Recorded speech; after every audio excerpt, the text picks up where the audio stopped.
Olá, boa noite. Boa noite, Mauro. Boa noite, Gabi. Sejam muito bem-vindos. Boa noite para você também. Bem-vindos ao Rede TV News. Receita Federal aciona Ministério Público Federal em Guarulhos para que apure o caso das joias trazidas para o país por assessor do ex-presidente Jair Bolsonaro. Avaliadas em 16 milhões e 500 mil reais, elas seriam presentes do governo saudita à ex-primeira-dama Michele Bolsonaro. A Polícia Federal deve abrir um inquérito na segunda-feira para investigar esse caso. E você vai ver também. O governador de São Paulo quer modernizar sistema de prevenção a desastres naturais. As primeiras sirenes devem ser compradas até o ano que vem. No Dia Mundial da Obesidade, você vai conhecer um projeto criado por uma universidade mineira que ajuda no tratamento de crianças. A Pinacoteca de São Paulo inaugura um espaço dedicado exclusivamente à arte contemporânea. O adeus à ironia fina de Paulo Caruso. O cartunista de traços firmes e rápidos morreu hoje aos 73 anos. E um evento para deixar os visitantes com água na boca com o melhor churrasco do Brasil. Essas e outras notícias você vê aqui no Rede TV News.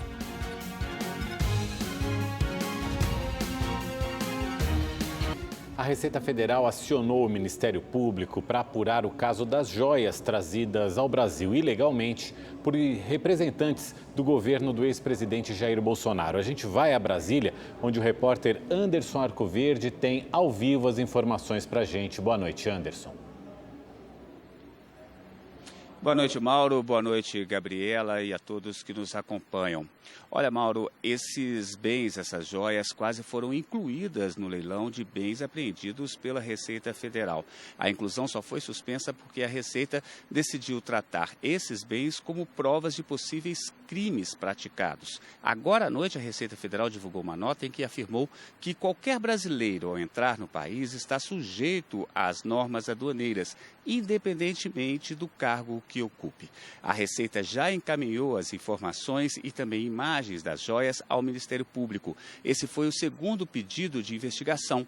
Hoje, a deputada federal Érica Hilton, do PSOL de São Paulo, também encaminhou uma queixa-crime para que haja apuração dos fatos. E a Polícia Federal também vai investigar o caso. O pedido de investigação por parte da Polícia Federal foi feito pelo ministro da Justiça, Flávio Dino.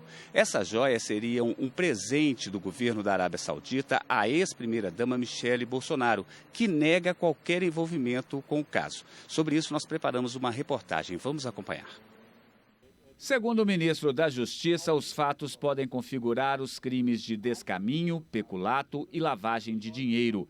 Dino afirmou que vai pedir à Polícia Federal que sejam adotadas as medidas legais. Segundo denúncia do jornal O Estado de São Paulo, o estojo com colar, anel, relógio e brincos de diamantes foi dado pelo governo da Arábia Saudita como um presente à ex-primeira-dama Michele Bolsonaro em outubro de 2021, quando o ex-ministro de Minas e Energia, Bento Albuquerque, fez uma viagem oficial ao país. As joias foram trazidas para o Brasil na mochila do militar Marcos André dos Santos Soeiro, na época assessor do ex-ministro. Em entrevista ao jornal, Bento Albuquerque negou ter conhecimento do conteúdo do pacote. Nenhum de nós sabíamos o que era aquelas caixas, né? E eu acho que foi o Marcos Soeiro que assinou o recibo daquilo. Quando ele foi passar pela Receita Federal, ele foi parado e aí passa no raio-x, né? Eu não estava com ele, passa no raio-x e aí disse: o que tem aqui dentro, né? Devem ter visto aqui. Ele disse: eu não sei, recebi isso, né? Da comitiva da Arábia Saudita. E aí, quando abriu, tinha joia ali. Ainda segundo o jornal, por se tratar de mercadoria com valor acima de $1.000, o servidor foi informado que teria de pagar metade do valor das joias, avaliadas em 16 milhões e meio de reais, mais uma multa de 25% sobre o valor. No Twitter, a ex-primeira-dama Michele Bolsonaro ironizou e disse não ter conhecimento das joias. Apesar da negativa da ex-primeira-dama, o jornal afirma que o ex-presidente Jair Bolsonaro teria tentado liberar as joias na Receita Federal 4 vezes. A última tentativa teria ocorrido no dia 29 de dezembro. Um sargento da aeronáutica, identificado como Jairo Moreira da Silva, teria afirmado que não poderia deixar nada do governo antigo para o próximo. Um dia antes, o próprio presidente encaminhou um ofício à Receita Federal. Em nenhuma dessas tentativas, Bolsonaro afirmou que as joias pertenciam à presidência da República e não à primeira-dama. Quando um presente é dado pelo governo de outro país à presidência, ele deve entrar para o acervo público. No Rio de Janeiro, o ministro das Relações Institucionais, Alexandre Padilha, disse que as investigações vão apurar os responsáveis. A apuração vai saber para quem que é. A apuração vai determinar claramente, vai trazer luz para quem que era, mas independente para quem que era, é absolutamente repugnante qualquer atitude de um chefe de Estado, de qualquer servidor público que querer utilizar o seu poder para cometer um ato de ilegalidade como esse. Em entrevista à CNN, o ex-presidente negou que as joias dadas pelo governo da Arábia Saudita fossem trazidas de forma ilegal e que seriam para uso pessoal da ex-primeira-dama. Jair Bolsonaro disse ainda que está sendo acusado de um presente que não pediu e nem recebeu. O governo prorrogou até 6 de novembro o prazo para que todos os estados estejam preparados para emitir a carteira de identidade nacional. O novo registro tem formato digital e vem com QR Code, que pode ser lido por qualquer dispositivo. É possível saber, por exemplo, se o documento foi furtado ou extraviado. O prazo anterior terminava este mês. Segundo o Ministério da Gestão e Inovação em Serviços Públicos, 11 estados brasileiros já estão prontos para fazer a emissão da nova carteira. Mais de 1 milhão de doses da vacina bivalente contra a Covid-19 foram aplicadas no Brasil desde o começo da campanha de vacinação na última segunda-feira. Os dados foram divulgados hoje pelo Ministério da Saúde. O imunizante é feito com a cepa original do coronavírus e subvariantes da Omicron.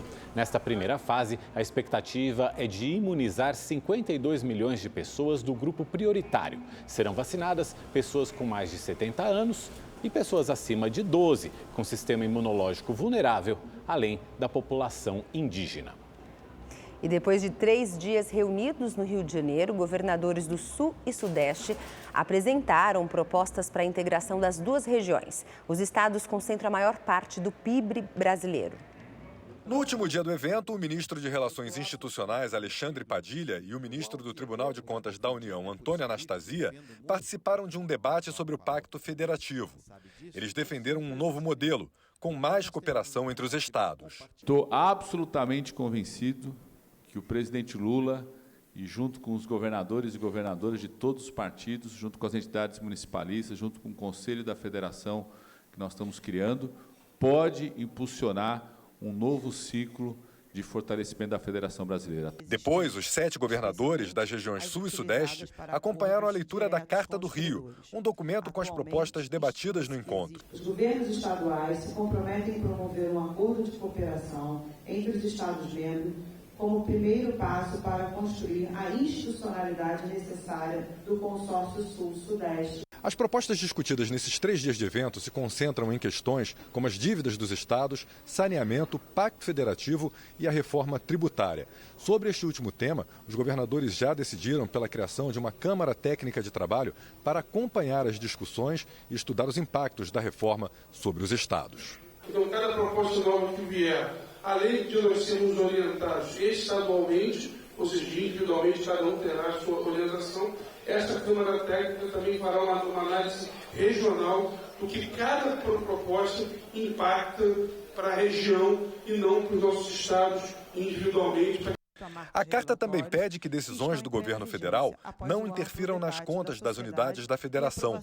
O grupo calcula que as leis complementares publicadas no ano passado, que desoneraram o preço do combustível, provocaram um rombo de 45 bilhões de reais nos cofres dos 7 estados. A população acaba pagando essa conta desse desajuste, desse desequilíbrio. Então, nós estamos demandando aí que rapidamente o governo federal ajuste a compensação das perdas do ano passado, que isso seja resolvido. É fundamental que tenhamos essa resolução, que tenhamos a resolução do daqui para frente.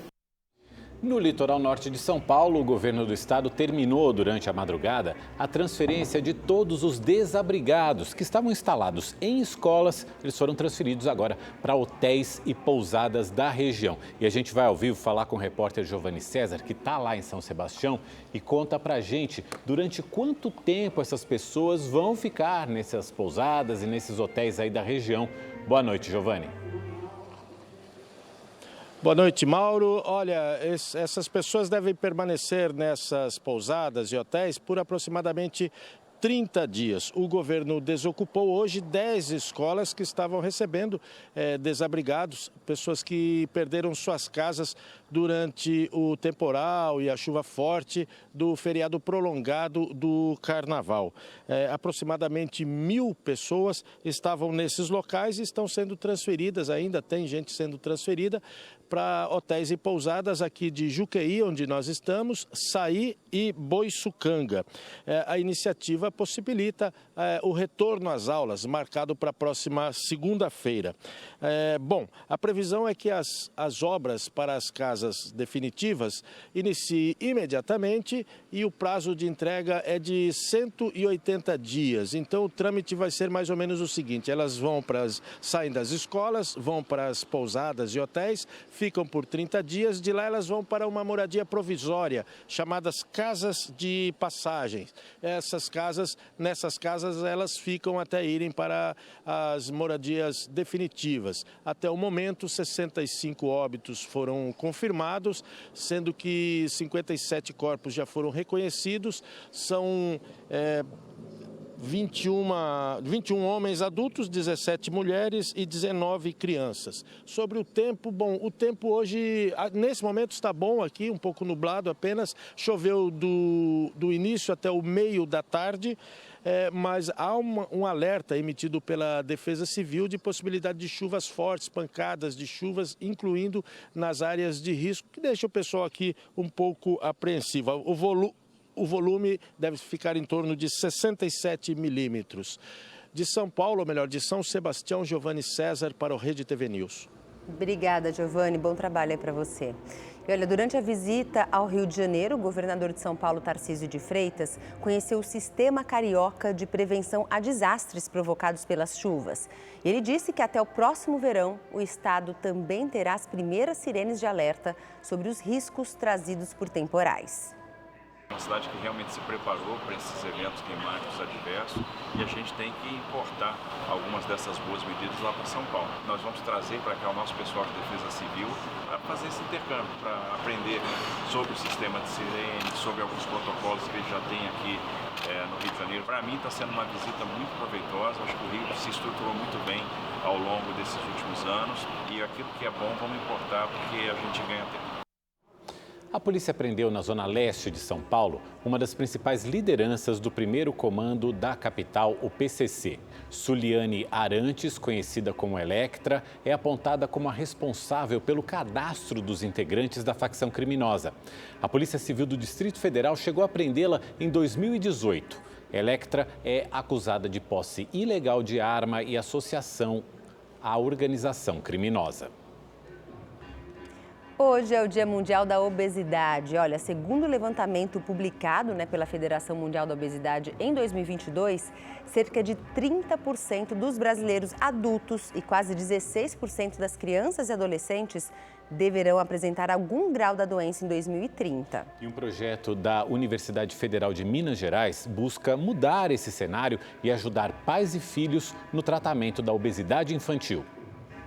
A preocupação dos pais com os hábitos alimentares dos filhos é cada vez maior. Eu procuro evitar pirulito, chiclete, pipoca. Essa alimentação aí que as crianças gostam, fast food, batatinha frita, se deixar só engorda, né? Henrique, de 7 anos, começou a engordar na pandemia. Por causa do isolamento social, ficou muito tempo em casa e passou a se alimentar mal. A mãe percebeu o excesso de peso e procurou ajuda médica. Exames de sangue mostraram que o menino estava com o colesterol alto. A primeira coisa que o médico orientou foi realmente de tirar biscoito recheado e salgadinho. que era o que ele mais estava comendo. Segundo o Ministério da Saúde, desde 2008, a taxa de obesidade infantil cresceu cerca de 70% no Brasil. A cada 10 crianças de 5 a 9 anos, 3 estão acima do peso. Os maiores índices são registrados nos estados do Rio Grande do Sul, Paraná e Rio Grande do Norte. A mudança na dieta do Henrique veio com a ajuda do projeto Manejo da Obesidade Infantil, da Universidade Federal de Minas Gerais. A ação é baseada em estudos do Departamento de Nutrição da Escola de Enfermagem. A gente trabalha, sim, muito com toda a questão da alimentação, da atividade física, mas também existe um eixo em relação aos comportamentos sedentários, ao elevado tempo de tela, que a gente sabe que hoje também é uma epidemia entre as nossas crianças. A equipe do projeto da UFMG conta com nutricionistas, médicos, enfermeiros, educadores físicos e psicólogos. A ideia é mudar o estilo de vida das crianças e desenvolver um modelo de tratamento da obesidade infantil que possa ser utilizado na atenção primária à saúde, porta de entrada do SUS. Eu acredito muito nesse poder que as crianças têm na hora de levar o que é passado do projeto. Então, falar, mãe, não compra esse alimento, prefere aquele. O salgadinho a gente troca por pipoca, né? A pipoca é bem mais saudável. E o doce também vai muito pelas frutas, principalmente as frutas mais docinhas, né? Igual a uva, né? Que é bem mais docinha, a manga. Um projeto muito bacana da UFMG. Visualmente, o Henrique já tá bem mais legal. Morreu hoje, aos 73 anos, o cartunista Paulo Caruso. Ele estava internado em São Paulo e lutava contra um câncer.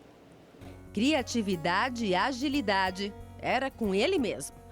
Paulo José de Espanha Caruso trabalhava como cartunista do programa Roda Viva, na TV Cultura, desde 1987. Mas nem sempre esse foi o objetivo do cartunista para a vida. Ele se formou em arquitetura em 1976, pela Faculdade de Arquitetura e Urbanismo da Universidade de São Paulo.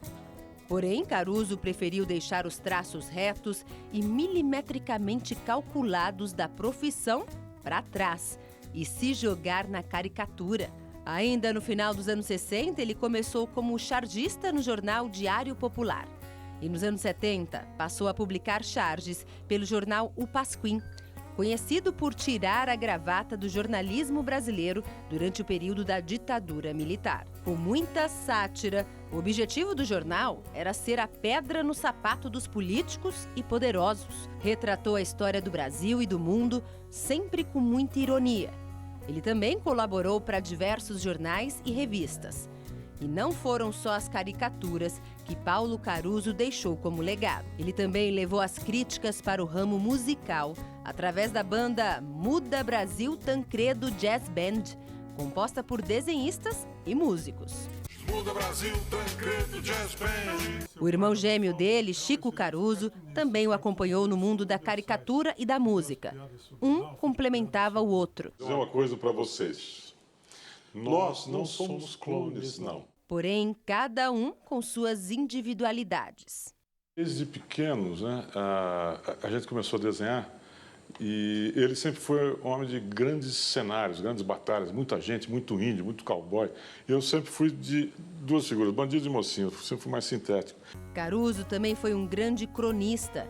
Ele escreveu os livros As Origens do Capitão Bandeira, Ecos do Ipiranga e Bar Brasil na Nova República, retratando as cenas irônicas da história da política brasileira. Em homenagem, o presidente Luiz Inácio Lula da Silva, que também já foi desenhado pelo artista, divulgou uma nota de pesar.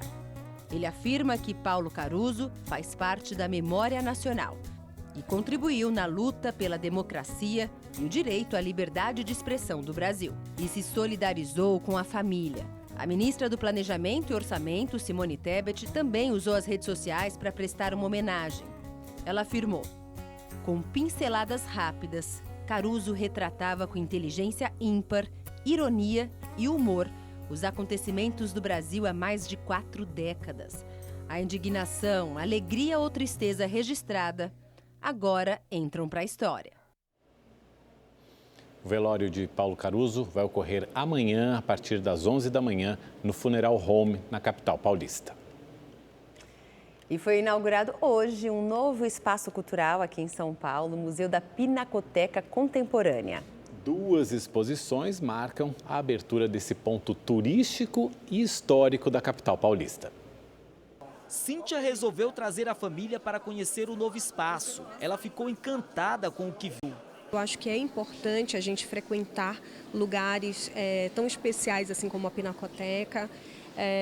E eu acho que a Pinacoteca Contemporânea ela traz uma proposta de atualidade. Este é o terceiro museu do Complexo Pina, no centro de São Paulo. São 3.550 metros de área expositiva de grandes obras, dividida em vários ambientes. Esta escadaria leva o visitante ao mezanino, com vista para o Parque da Luz e para a Pina Luz. Para nós foi importante pensar um espaço que se abre mais para a cidade. Então ele é totalmente aberto para o Parque da Luz, ele é aberto para a Ribeiro de Lima e para a Avenida Tiradentes. Então ele possa se tornar, vamos dizer, quase um caminho para pessoas que passam por aqui sem nem perceber que eles já estão no centro de um museu. Para comemorar a inauguração, 2 exposições com artes contemporâneas. Eu considero aqui um dos maiores museus do mundo, né? A importância não só da arte que tem aqui dentro, né? Mas a arquitetura, né? Os espaços. É um espaço que a gente precisava aqui, né? E tudo incrível, tudo maravilhoso. Neste espaço estão algumas obras de grandes proporções do acervo da Pinacoteca de São Paulo. Neste novo endereço, elas retratam um pouco da vida da vizinhança, como os encontros, os jogos e as boas memórias familiares. A gente achou que a oportunidade de abertura de um prédio, de abertura de um novo endereço, com novas vizinhanças e um novo espaço, né, com qualidade de uso muito diferentes dos espaços anteriores, merecia ser comentado e celebrado. E para esse dia de festa, o público apreciou um bom samba. Delícia. Agora, Mauro, quero saber, você gosta de churrasco? Churrasco? Eu gosto de comer e gosto de fazer também. Olha que coisa boa, pode me convidar que eu gosto de comer só. Então, essa reportagem que a gente vai ver agora é para você e para todo mundo que gosta de churrasco. É que hoje, gente, foi realizado o Bárbaros Barbecue, um festival para os amantes de uma boa carne. O repórter Murilo Rincon foi conferir essa festa de pertinho.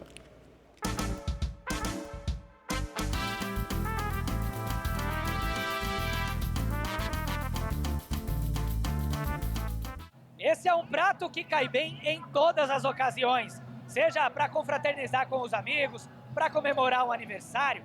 O churrasco é tradição para o brasileiro, é tão tradicional que ganhou um festival e a gente veio mostrar tudo isso para vocês.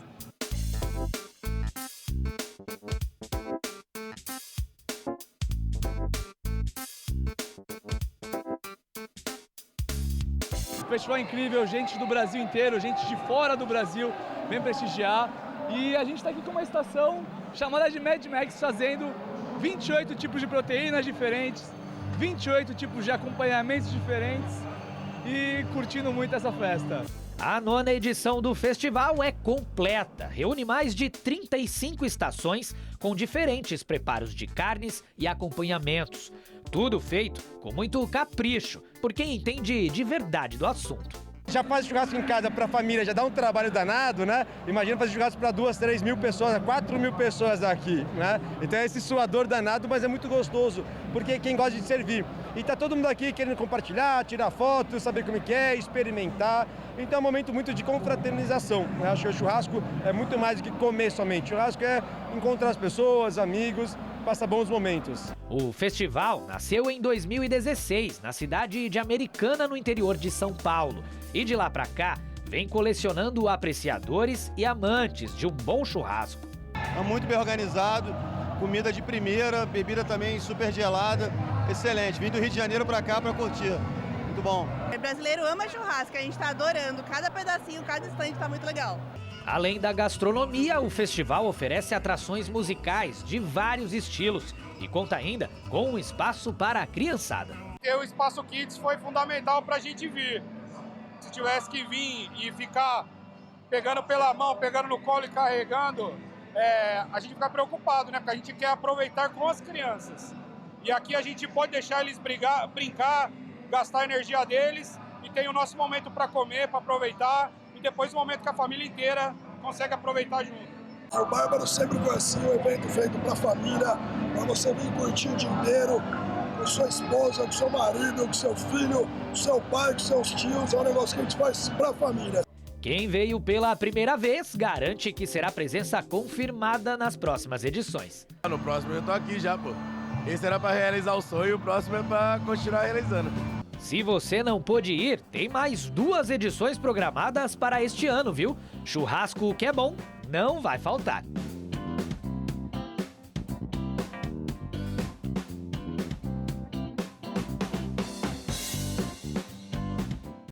Uma ótima noite para você. Tchau, tchau. Boa noite.